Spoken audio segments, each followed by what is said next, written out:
Hi guys, and welcome back to my channel. In today's video I'm going to show you how to make homemade cloth reusable nursing breast pads for pregnancy and postpartum and breastfeeding.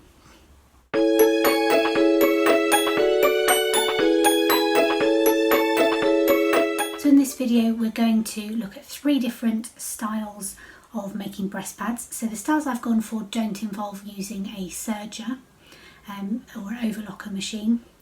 These things cost hundreds of pounds, and more than likely most people won't have one at home. I definitely don't. So I've gone for bias binding to do my edging. You could alternatively use other methods that I've discussed in the video, but for me I've gone for bias binding. So I've used 2-inch bias binding, which is obviously folded in and ironed with 1/2 inch either side, so it's 1 inch thick, and then that gives you a 1/2 inch edging on your nursing pads. So I've decided to do 3 different styles to show you in today's video. So the first style are these completely round and flat nursing pads. This is obviously the most straightforward style to do. The only downside to these is that because they're not flat, they might show up more under your bra cups, under your clothing. So the second style that I've gone for are these slightly convex ones, which have a dart in them. So you can see these have a dart going to the centre. They do make the top ridgeline slightly pointy, sort of cone-shaped Madonna boobs. So that might be something that you don't like having under your clothing. But this is the most straightforward way of getting a slight curve to the pads. And the third style that I've gone for is slightly more involved and has shaped pattern pieces that are then joined together with a seam all the way across, and that gives you a more rounded out curve all the way around. You can adjust the height of that when drafting the pattern. So in order to make these, you'll need something round to draw around, which will give you your circles for your shapes for your pattern pieces. Some people say to use a CD, and that might seem very large, so I've gone for something slightly smaller. I've basically gone for a tin can. But you can decide what size circle you want to do and use something round to draw around that on. You'll also need a piece of paper to draft your pattern, a pen or pencil to draw around your round object, a ruler to draw your lines, make measurements, and a pair of paper scissors, a pair of fabric scissors. Ideally use different scissors because you don't want to dull your fabric scissors. You'll also need some bias binding if you're going to edge them like I have. The types of fabrics that you'll need I will go through later on, but you'll essentially need some absorbent fabric that's actually going to absorb the breast milk, and then something that's either waterproof or water resistant, hydrophobic, that's going to act as a sort of barrier layer to stop the milk from leaking through into your clothes and obviously showing on the outside. So I'll go through the choices that I've made in terms of fabrics later on in the video and talk you through some of the different options that you could use for those layers. So let's get started with showing you how to draft each of the 3 types of pattern that we're going to look at today.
you're making option 1, you'll need to cut out 2 of this shape from each of your different fabrics. So I've got a soft brushed cotton flannel layer which will go against the skin.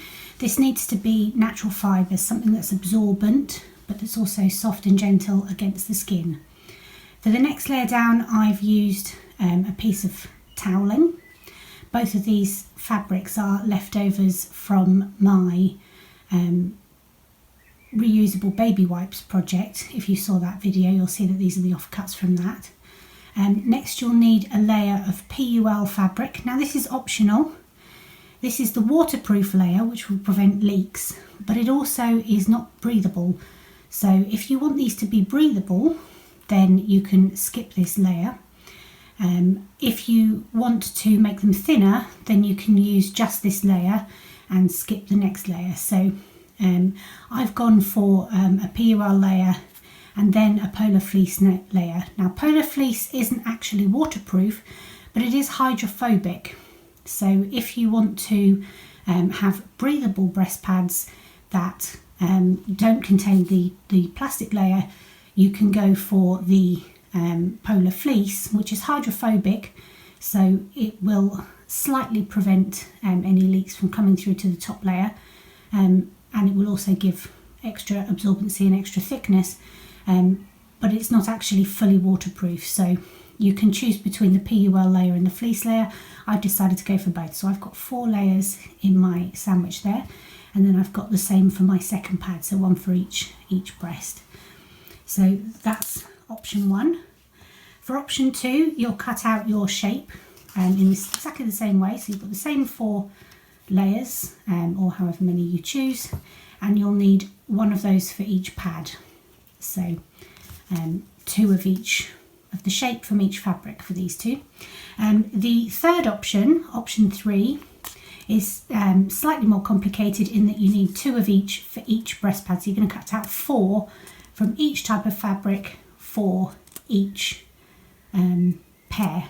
So you're going to need 4 layers of PUL, for example, 4 layers of flannel, 4 layers of toweling and 4 layers of polar fleece. So in terms of fabric choices, as I said, you want a nice natural fibre, soft and absorbent layer to go against the skin. Then you want a thicker, very absorbent layer. So I've gone for just regular toweling. You could also use organic cotton or bamboo quilt batting, something of that nature. And then, as I explained, you want something that's either waterproof or hydrophobic for your bottom layer. So this could be PUL, it could be polar fleece, or it could be something like a natural wool fibre or natural wool felt as your hydrophobic layer. So those are the fabrics that you want. You can bulk up and have multiple layers of absorbent fabric if you need super absorbent pads. I'm just going to go for 1 layer of pretty thick toweling for mine, and the flannel is absorbent too, so I'm going to go with that much absorbency for mine today, but you could cut out extra rounds in any other absorbent fabric of your choice, but your breast pads will be thicker and therefore will show out more against your clothes. So now I've attached some bias binding, folding over the raw edge on the bottom side. I've left the top edge just raw, and I've pinned that in place all the way around the outside. These are sort of magic clip pins. You could just use regular metal pins. So you want to make sure that you get the bias binding and the top layer, which is the flannel layer, and the fleece layer lined up. It doesn't matter quite so much about the other layers in the middle, as long as you're catching both the top fabric, the bottom fabric and the bias binding. So we're going to start with a straight stitch at the point where these 2 overlap, and we're going to go round and give this a straight stitch hem to sew that in place. We're going to do that with a 1/4 inch seam.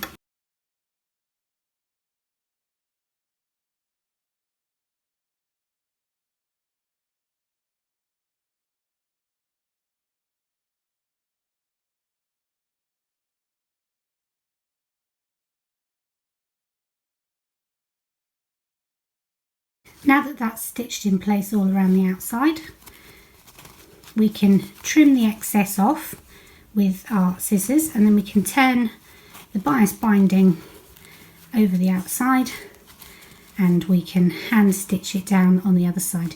You could machine it side, you could machine stitch this side as well. I'm going to hand stitch it because I prefer the finish, but essentially you'll do this all the way around, and that'll enclose all the raw edges, which is especially important when you've got fraying fabric like this toweling, which, as you can see, likes to split little bits everywhere.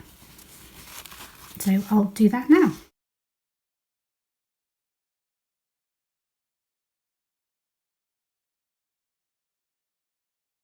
So I've decided to use bias binding to edge this.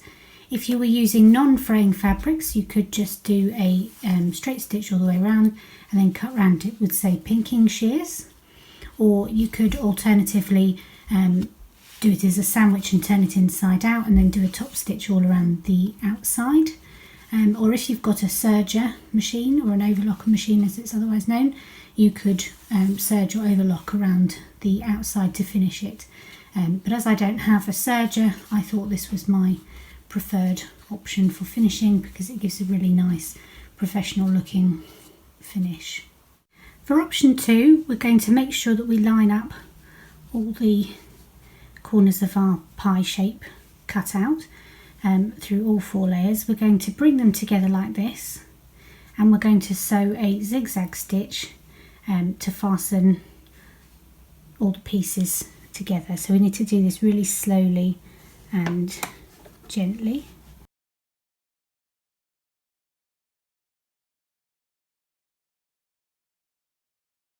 We're then going to get our bias binding. We're going to fold over the raw edge and line that up, and then we're then going to line up all of our raw edges all the way around and pin them into place.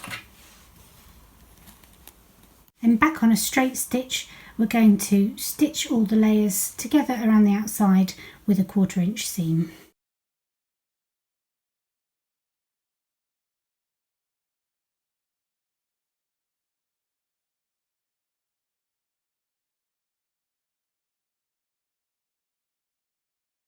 Again, we'll then trim off any excess around the outside.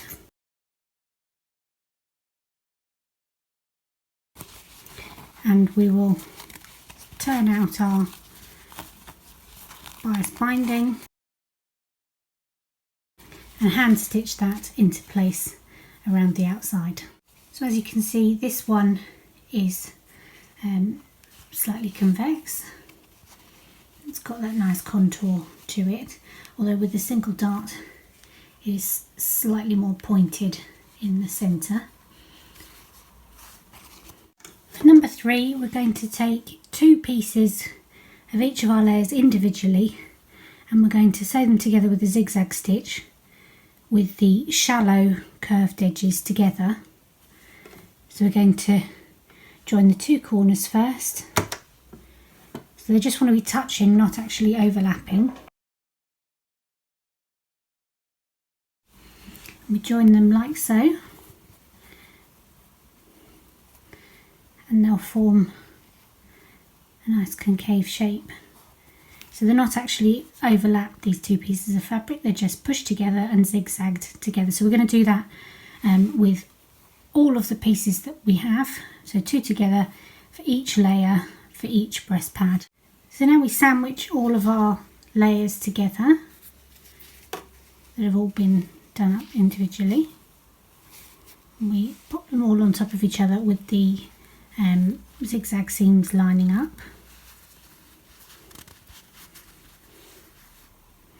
And then we're going to take our bias binding, turn the end over,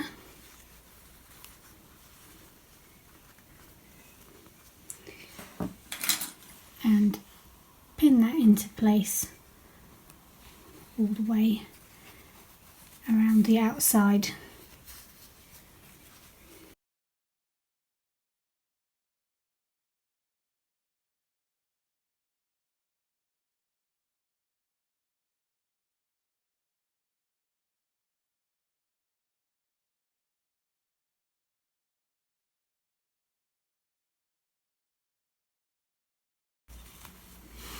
We're then going to do a straight line stitch with a 1/4 inch seam allowance all the way around the outside.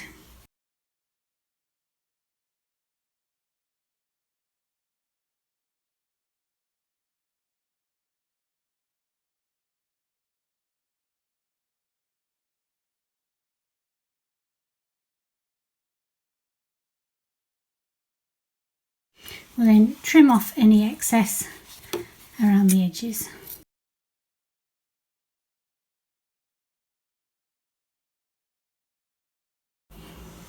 And then we'll turn that out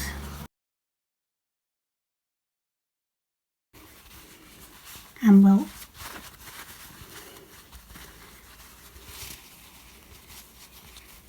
hand stitch the bias binding down on the other side.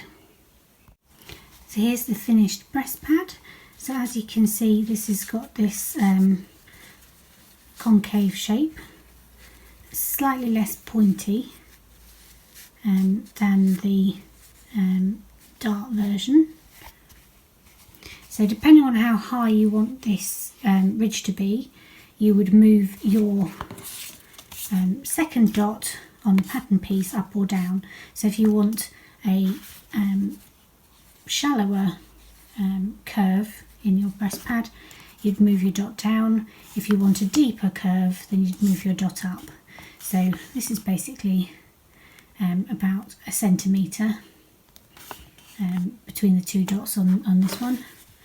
And if you want that to be more concave or less concave, then you would simply adjust that height on your pattern piece when drafting your pattern.